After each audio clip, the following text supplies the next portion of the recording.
전북도가 실내 마스크 착용 의무화 행정명령을 재발령했습니다. 실내에 2명 이상이 머물거나 집회와 공연 등 감염 위험이 있는 실외에서는 반드시 마스크를 착용해야 합니다. 김제시의회 의장에 대한 주민 소환 절차가 진행 중인 가운데 온주연 의장이 잦은 사퇴를 고려하고 있는 것으로 알려졌습니다. 온 의장은 이르면 19일 공식 입장을 밝힐 예정입니다. 최근 고창군 고수면에 한빛원전 환경안전감시센터가 설치돼 운영에 들어갔습니다. 하지만 법적, 제도적 보완책 등 남겨진 숙제가 많습니다.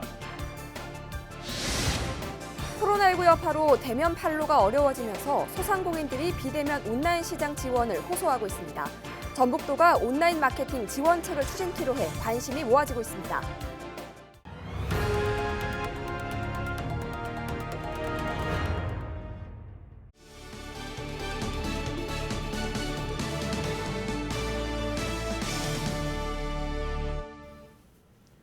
시청자 여러분 안녕하십니까? 헬로티비 뉴스 전북 시작합니다. 한빛 원전에서 불과 5km 떨어져 있는 고창군에서는 그동안 환경안전감시센터를 설치해달라고 요구해왔는데요. 5년 만에 감시센터가 설치돼 본격적인 운영에 들어갔습니다. 하지만 넘어야 할 과제도 많습니다. 이진철 기자가 보도합니다. 한빛 원전 민간환경안전감시센터 고창 분소입니다. 민간에서 운영하는 방사능 감시기구로 전남 영광에선 20년 전부터 설치해 운영하고 있습니다. 원전 사고 예방을 해야 하는 방사선 긴급 보호조치 계획구역 30km 반경에 고창 지역이 포함된 지난 2015년부터 고창군은 감시기구 설치를 요구해왔습니다.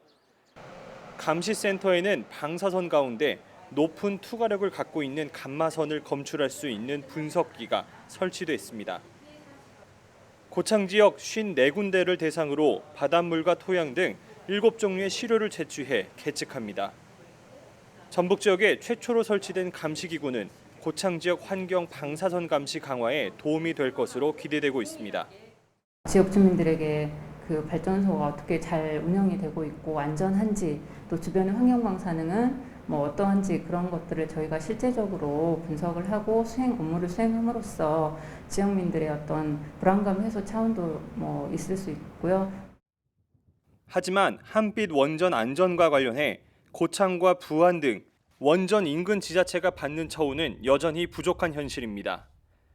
현행 지방세법상 원전 가동 피해 보상 성격의 지역 자원시설세는 발전소 소재 시도에만 배분되는 상황. 원전이 위치한 영광군은 연간 지방세 410억 원을 받는 반면 고창군은 한 푼도 받지 못하고 있습니다. 방사능 사고 예방 명목으로 예산 1억 원가량을 받고 있지만 이마저도 턱없이 부족한 수준입니다. 게다가 원전 시설에서 방사능 누출과 같은 사고가 발생하지 않는 이상 고창군은 관련 내용을 보고받거나 조사에 참여할 권한조차 없습니다. 원자력안전위원회 등 유관 기관과 권한 설정을 위한 협의와 방제대책 재원 마련을 위한 법안 통과 등 해결해야 할 과제가 남아 있습니다. 중앙부처라든지 정부 기관에 이제 건의를 한다든지 국회를 통해서 그거를 건의하고 있는데 아직까지는 그런 부분이 이제 의견을 모아가고 있는 실정인데요. 향후에 그런 부분들이 좀 중앙정부에서 적극적으로 좀 반영을 해주실 때, 그랬을 때는 이런 사고라든지 고장에 대한 방사능 누출에 대해서 적극적으로 우리 주민들의 의견들이 반영할 수 있을 걸로 판단하고 있기 때문에. 방사능 감시 시설 설치로 원전 안전망 구축 첫걸음을 뗀 가운데 법적, 제도적 보완을 위한 지역과 정치계의 협조가 절실한 상황입니다. 헬로티비 뉴스 이진철입니다. 전북도는 16일 지난 8월 내린 실내 마스크 착용 의무화 행정명령을 재발령했습니다. 이에 따라 실내에 2명 이상이 머무는 경우와 집회와 공연 등 감염 위험이 있는 실외에서도 반드시 마스크를 착용해야 합니다. 마스크를 착용하지 않으면 한 달 동안 계도 기간을 거쳐 오는 11월 13일부터 위반 횟수와 관계없이 과태료 10만 원을 부과합니다. 단속 대상 지역은 실내로 버스와 항공기 등 운송수단과 건축물 등 모든 구조물을 의미합니다. 김제시의회 의장에 대한 주민 소환 절차가 진행 중인 가운데 온주연 의장이 자진 사퇴를 고려하고 있는 것으로 알려졌습니다. 온 의장은 지역 한 일간지를 통해 시의회 정상화를 위해 의장직과 의원직 사퇴를 신중하게 생각하게 됐다고 밝혔습니다. 최근 부적절한 업무 추진비 사용 의혹까지 일고 있는 가운데 온 의장은 이르면 19일 공식 입장을 밝힐 예정입니다.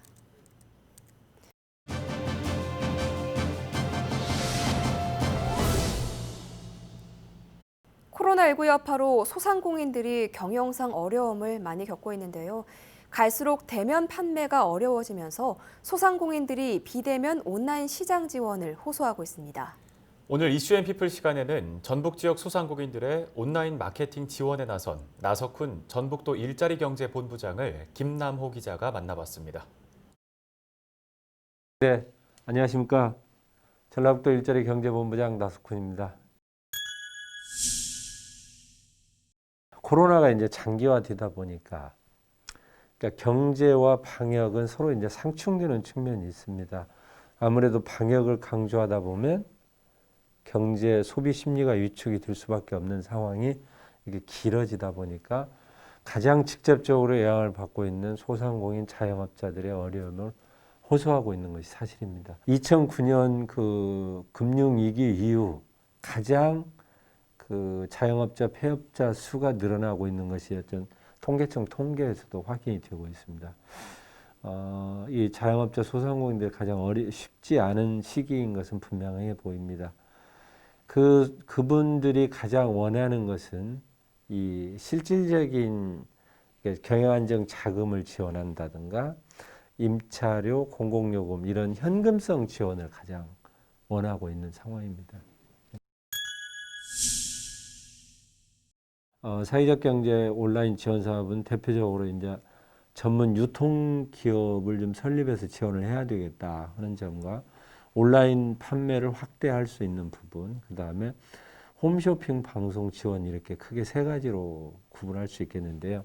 온라인 판매 확대 같은 것은 이제 대표적으로 주요 그 플랫폼, 그러니까 옥션이나 지마켓 이런 부분들의 그 입점 지원 이런 부분에 초점을 맞추고 있습니다. 그래서 이 실질적으로 이 오프라인에서 이게 판매 행사가 없어진 부분들을 온라인으로 좀 지원을 해서 이 부분을 확대하려고 하고 있고, 마지막으로 이제 홈쇼핑 지원은 브랜드 인지도 제고가 가장 큰 목적이 되겠습니다. 그래서 그 SK 스토어하고 업무 협약을 맺어서 이걸 실질적으로 이 방송을 내보낼 수 있도록 사회적 경제 제품을 방송을 내보낼 수 있도록 하는 데 초점을 맞추고 있습니다.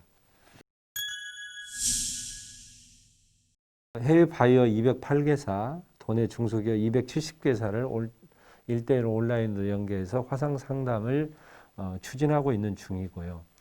그 다음에 대표적으로 이제 그 아마존이나 Q10 이런 그 해외 온라인 플랫폼에 입점을 지원할 수 있도록 하는 사업을 추진 중에 있고, 아울러서 이 우리 중소기업들이 자생적으로 좀 살아나갈 수 있도록 유튜브 제작 지원하는 거 이런 부분도 중요한 부분이라고 보고 있고, 해외 마케팅 을 공격적으로 온라인으로 하는 부분에 가장 중점을 두고 있습니다. 2,500여 명의 바이어들을 초청해서 온라인 상담회를 진행할 계획입니다. 어쨌든 앞으로도 지속적으로 이게 일과성으로 유리성으로 끝나는 것이 아니라 지속적으로 온라인 비대면 이 판매 방식이 중요하다고 보고 이런 부분에 중소기업 마케팅 지원에 초점을 맞춰서 추진할 계획입니다. 이 소비 패턴이 지금 이제 코로나로 인해서 많이 바뀌었기 때문에 이에 맞춰서 우리 소상공인 분들도 어떻게 이 판매 전략을 세울 것이냐 하는 부분들을 미리 고민해야 될 때가 아닌가 이렇게 생각을 하고요. 그 부분에 맞춰서 저희들도 사업을 적극적으로 전개해 나갈 계획입니다. 힘든 시기이겠지만 적극적으로 함께 노력해 나가기를, 그리고 어려워도 조금만 더 참아내 주시고 희망을 가져주시기를 당부 말씀드립니다.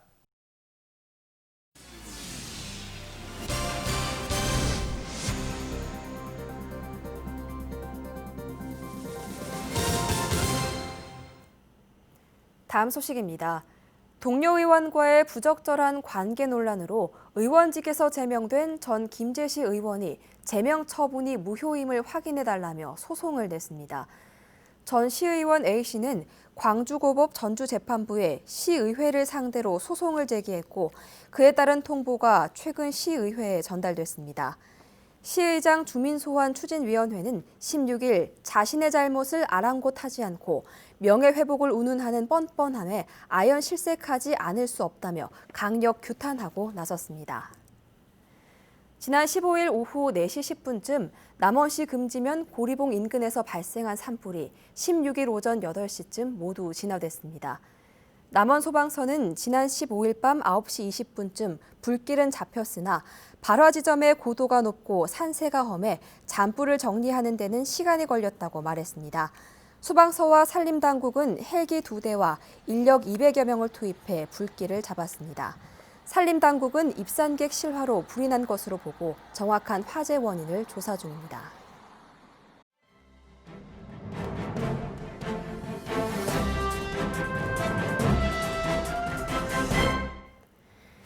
신문브리핑 전북일보 기사입니다. 4.15 총선 선거사범의 공소시효 만료를 앞두고 도내 국회의원들의 운명이 갈렸다는 소식입니다.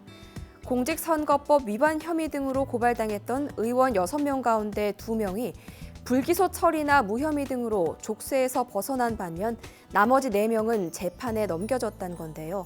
재판에서 100만 원 이상의 벌금형을 확정받으면 의원직을 상실할 수 있기 때문에 재판과 신상에 신경 쓰느라 의정활동과 지역 현안 해결에 차질을 빚을 것이란 우려가 제기됩니다.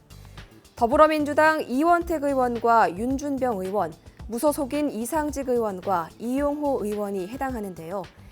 이원택 의원은 지난해 12월 김제의 한 경로당에서 유권자들에게 지지를 당부하는 등 사전 선거운동을 한 혐의를 받고 있습니다.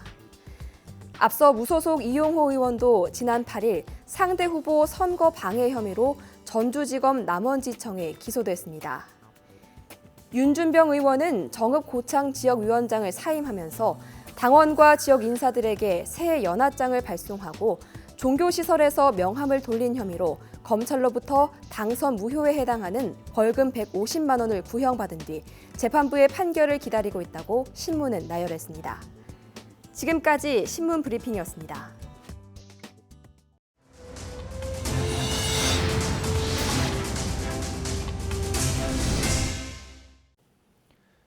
부안군이 안전한 해수욕을 위해 구명조끼 착용을 의무화하자는 정책을 전국으로 확산하자고 제안했습니다. 권익현 군수는 16일 광주광역시청에서 열린 광주, 전남, 전북 참 좋은 지방자치 정책대회에서 해수욕장 이용객의 구명조끼 착용을 의무화한 군 정책을 발표했습니다. 권 군수는 이날 구명조끼 착용을 의무화한 정책이 모든 지자체로 확산하기를 기대한다고 말했습니다. 끝으로 우리 지역 날씨 정보입니다. 토요일 맑은 하늘이 드러나며 쾌청한 가을 날씨가 예상됩니다. 아침 기온 10도, 한낮 기온 21도로 쌀쌀하겠으니 시간대에 맞는 옷차림을 잘 해주시기 바랍니다. 일요일에도 맑은 하늘과 비슷한 기온이 이어집니다.